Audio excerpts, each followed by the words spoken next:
Sur la proposition d'abrogation du délit d'apologie du terrorisme. On a entendu Bruno Retailleau cet après-midi lors des questions au gouvernement dans le journal. Il s'est exprimé sur cette proposition. Manuel Bompard était ce matin l'invité de France Inter. Le coordinateur de la France Insoumise était interrogé sur l'intérêt personnel que peut tirer le parti de cette abrogation.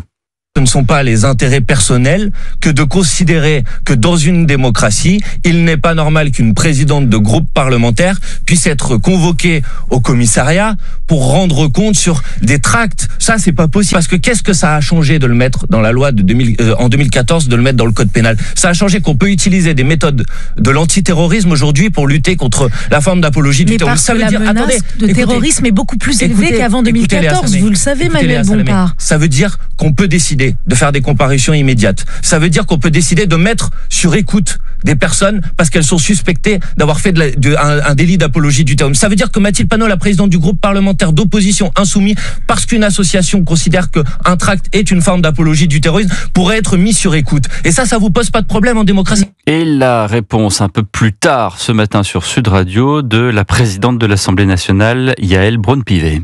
Moi, je ne souhaite pas que Michel Barnier tombe, donc je ne me place pas dans cette hypothèse. Mais même avec Michel Barnier, Premier ministre, j'appelle à ce large rassemblement des démocrates, des républicains, de ceux qui partagent les mêmes valeurs et qui sont capables d'avancer ensemble dans l'intérêt général. Vous savez, effectivement, la politique crève de ces hommes et de ces femmes politiques qui pensent uniquement à leur intérêt partisan et à la prochaine élection. Ça suffit. Est-ce qu'on en revient, Gilles William, à dire que en réalité la France insoumise n'en a que faire des Palestiniens, n'en a que faire de tout ce qui se passe au niveau du terrorisme et que tout cela n'est que électoral? Non. Ensuite, ou est-ce qu'il y a autre chose derrière? Je ne fais pas du tout un procès en insincérité à la France insoumise. Au-delà de leur ambition électoraliste, qui vise évidemment les banlieues islamisées, ils sont sincèrement anti-israéliens, anti-sionistes, anti-occidentaux et d'une certaine manière anti-France. Donc ils sont sincères, ces gens-là. Le problème, c'est qu'ils sont sincères, mais ils sont pas très courageux. Ils sont forts en gueule. Monsieur Porte est capable de menacer à la manière des voyous des collègues députés à l'Assemblée nationale. Mais là, si vous voulez, il risque gros, hein. Moi, Avocats sans frontières, que j'ai l'honneur de présider, il a, je sais pas combien de députés de la France insoumise. Nous avons évidemment porté plainte contre eux. Madame Rima Hassan, dont vous avez entendu parler, Monsieur Porte, Madame Panot, et il n'y a pas que ça. Il n'y a pas que le délit. D'ailleurs, ils ont peur. Il n'y a pas que le délit d'apologie du terrorisme. Il y a le délit d'intelligence avec organisation classée terroriste. D'où la plainte de Christian Estrosi, d'ailleurs. Hein. Il a raison. Qui a été annoncé ce matin sur Europe 1. Mais il a parfaitement raison. Ces gens-là sont dangereux. Ils sont pas dangereux dans les urnes parce que c'est bien gentil leur stratégie, mais c'est quand même limité tant que l'immigration. Pas dangereux surtout, dans les urnes quand vous voyez Julien Audoul qui est du Rassemblement national qui reçoit, il a tweeté la menace de mort. Mais c'est pas les urnes, ça. Qu'il a reçu. C'est-à-dire que les urnes, on écoute ce que disent certains responsables politiques et ensuite on applique. Bien sûr. Oui, d'accord. Donc là, vous avez tué un mort, fils de pute. Tu as en plus très longtemps sale raciste. Je déteste. Alors il y a plein de fautes. Hein. Je déteste les racistes comme toi, tu détestes. Et ça se finit par tu te prendras une balle dans la tête, sale porc, sale blanc. Voilà. Bien sûr après, on nous dit que le racisme anti-blanc, ça n'existe pas. Mais bien sûr qu'il tire ce filon-là depuis le 7 octobre. Mais surtout, moi, ce qui m'a beaucoup frappé dans l'extrait de Manuel Bompard, c'est qu'il dit n'importe quoi et il ment.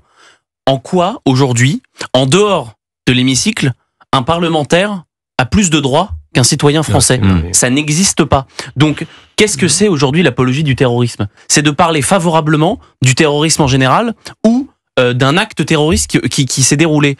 Dire que l'action du 7 octobre, que le Hamas est un mouvement de résistance, c'est de l'apologie du terrorisme. Dire, comme Madame Mathilde Panot l'a rappelé, que le 7 octobre, dans un tract, la France insoumise, c'est une offensive armée, le 7 octobre, c'est de l'apologie du terrorisme. Donc on voit très bien aujourd'hui la panade dans laquelle est M. Bompard, et c'est d'ailleurs pour ça qu'il est un petit peu flou, qu'il ne répond pas très bien à la question sur France Inter.